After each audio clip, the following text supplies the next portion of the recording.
July 11th 10 மணிக்கு நடக்கிற வெபினாரில் why 1 crore is just a starting point for your goal. இந்த வெபினாரில் உங்கள் ஃபினான்ஷியல் கோல்ஸுக்கு உண்மையிலேயே எவ்வளோ வெல்த் தேவைன்னு சிம்பிளாக புரிஞ்சுக்கலாம். 11 ஜூலை அன்னைக்கு 10 மணிக்கு how we are positioning portfolio for the next 6 months வெபினாரில் markets இப்போது ஒரு நியூ ஃபேஸ்க்குள்ளே என்டர் ஆயிருக்கு. இந்த எக்ஸ்க்ளூசிவ் லைவ் வெபினாரில் நெக்ஸ்ட் 6 மந்த்ஸுக்கு போர்ட்ஃபோலியோ எப்படி பொசிஷன் பண்ணுறோம், எதை கீ தீமாக ஃபோக்கஸ் பண்ணுறோம், ஆப்டிமிஸ்டிக்காக இருக்கிற செக்டார்ஸ் அண்ட் எந்த ரிஸ்க்லாம் கேர்ஃபுல்லாக மேனேஜ் பண்ணுறோம் அப்படின்னு எல்லாமே டிஸ்கஸ் பண்ண போகிறோம். மறக்காமல் ஜாயின் பண்ணுங்கள், பெட்டராக இன்வெஸ்ட் பண்ணலாம். ஹோம் லோன் எவ்வளோ நாளைக்கு வச்சுக்கணும்?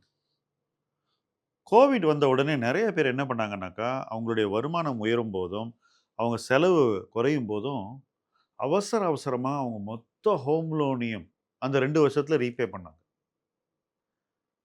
இது தப்பா? ஹோம் லோனை ரீபே பண்ணால் நல்ல விஷயம் தானே, இது உங்களுக்கு தோணும். பட் மொத்த ஹோம் லோனையும் ரீபே பண்ணது 2 வருஷத்தில் அவங்களுக்கு வேறு ஒரு இடத்துல வாய்ப்பை தவற விட செஞ்சுது. நினச்சி பாருங்க, கோவிட் வந்து 2 வருஷத்தில் வட்டி விகிதம் எங்கே இருந்தது? பாட்டமில் இருந்தது. ஸ்டாக் மார்க்கெட் எங்கே இருந்தது? அதுவும் கீழே இருந்தது. ஸோ இன்ட்ரெஸ்ட் ரேட் லோவாக இருக்கும்போது ஸ்டாக் மார்க்கெட் கீழே இருந்துச்சுனாக்கா அப்போ ஸ்டாக் மார்க்கெட்டில் இன்வெஸ்ட் பண்ணுறதுக்கு ஒரு நல்ல வாய்ப்பு இருந்தது தானே. அப்போ எதுவுமே ஸ்டாக் மார்க்கெட்டில் இன்வெஸ்ட் பண்ணாமல் மொத்த பணத்தையும் கொண்டு போய் ஹோம் லோனை அடைச்சது நிச்சயமாக அவங்களுக்கு ஒரு ஆப்பர்ச்சுனிட்டி லாஸ். ஸோ ஒரேடியாக ஓரிரு ஆண்டுகளில் ஹோம் லோன் அடைக்கிறது அப்படிங்கிறது சூழலுக்கு ஏற்ப செய்யப்பட வேண்டிய ஒரு விஷயம். கண்மூடித்தனமாக போய் கடன் அடைக்கிறதுங்கிறது வேறு வாய்ப்புகளை நம்ம பார்க்க விடாம செஞ்சிடக்கூடாது. அது ஃபர்ஸ்ட் பாயிண்ட். செகண்ட் பாயிண்ட்டுக்கு வருவோம்.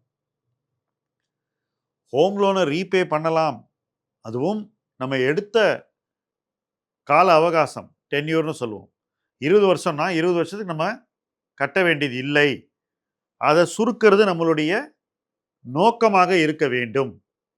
சரிதானே? அதுலேயும் எந்த மாற்று கருத்தும் கிடையாது.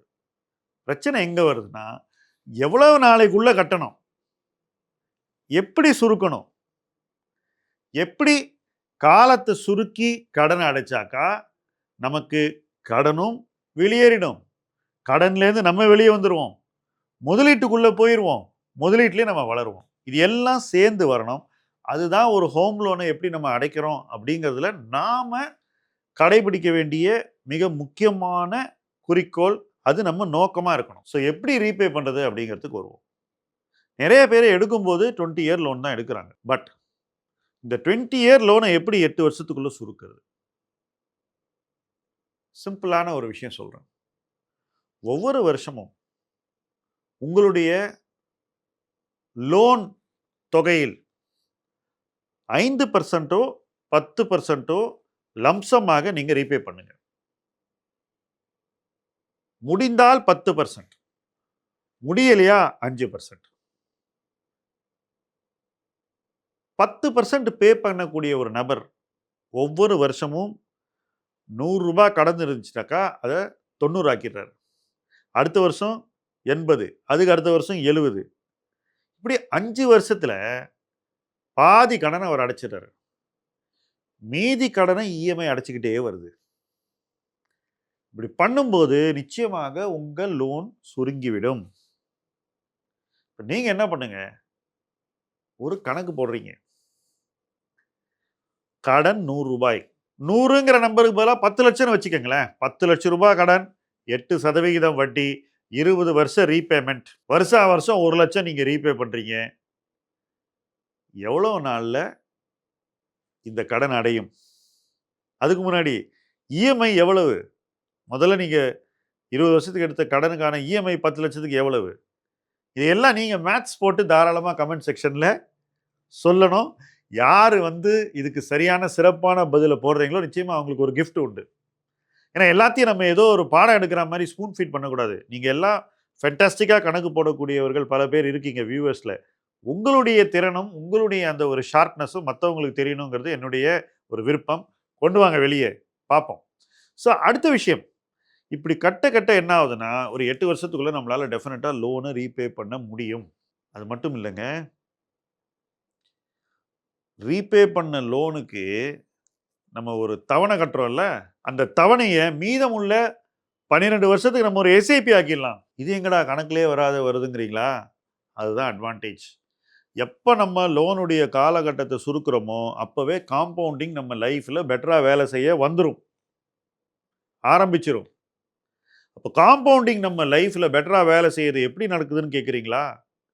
லோன் கட்டுற கால அவகாசம் சுருங்கும்போது, காம்பவுண்டிங் நடக்கிற கால அவகாசம் நீளுது. ஸோ இப்படி சேவ் பண்ண டைமு, அந்த பக்கம் நமக்கு ரிட்டர்ன் எடுத்து குடுக்குது. இத யாருமே புரிஞ்சுக்கிறது இல்ல. கடன் வாங்குற யாருமே புரிஞ்சுக்கிறது இல்ல. ஏன்னா, கடன் குடுத்தவனே அவசரப்படுத்தல, நமக்கு என்ன அவசரம் அப்படின்னு நினைக்கக்கூடியவங்க தான் பெருவாரியானவர்கள். அது ஒரு செட்டு. இன்னொரு செட்டு அவசர அவசரமா போய் கடன 2 வருஷத்துல அடைச்சுட்டு, அடுத்து என்ன பண்ணலாம்னு யோசிக்கிற செட்டு. இது 2த்துக்கும் நடுவுல ஒரு பேலன்ஸ் இருக்கணும் அப்படின்னு நான் நினைக்கிறேன். அந்த பேலன்ஸ் உங்களுக்கு குறைந்த வட்டியில் கிடைத்த அந்த வீட்டு கடன் பணத்தை இருக்கிறதுலேயே ஒரு ஆப்டிமமான டைம் ஃப்ரேமான 8 வருஷத்துக்குள்ள அடைக்க செய்யணும். மீதமுள்ள நேரத்துல அந்த தவணைய இன்வெஸ்ட்மெண்ட்டா மாத்தி, எஸ்ஐபியா மாத்தி, காம்பவுண்டிங்கா உங்க லைஃப்ல இன்னும் பெட்டரா வேலை பண்ண வைக்கணும். பெஸ்ட் ஆஃப் போத் வேர்ல்ட்ஸ் அப்படின்னு சொல்லுவோம் இல்லையா? அதுதான் உங்களுக்கு கிடைக்கணும். வீடு வாங்கும்போது, வீடு உங்களுது என்று ஒரு இடத்த சீக்கிரம் நீங்க அடையணும். 2வது அத அடைஞ்ச உடனே, அதுக்கு மேல ஒரு வெல்த் கிரியேஷன் அப்படின்ற ஒரு இடத்த நோக்கி நீங்க உடனே பயணிக்கணும். 2 பயணங்களும் ஒன்று சேர்ந்து உங்களுக்கு பெட்டரான ஒரு எதிர்காலத்த உருவாக்கி கொடுக்கணும். அந்த எதிர்காலத்த நோக்கி இணைந்து பயணிப்போம். முதலீட்டு களம், உங்கள் களம். நன்றி.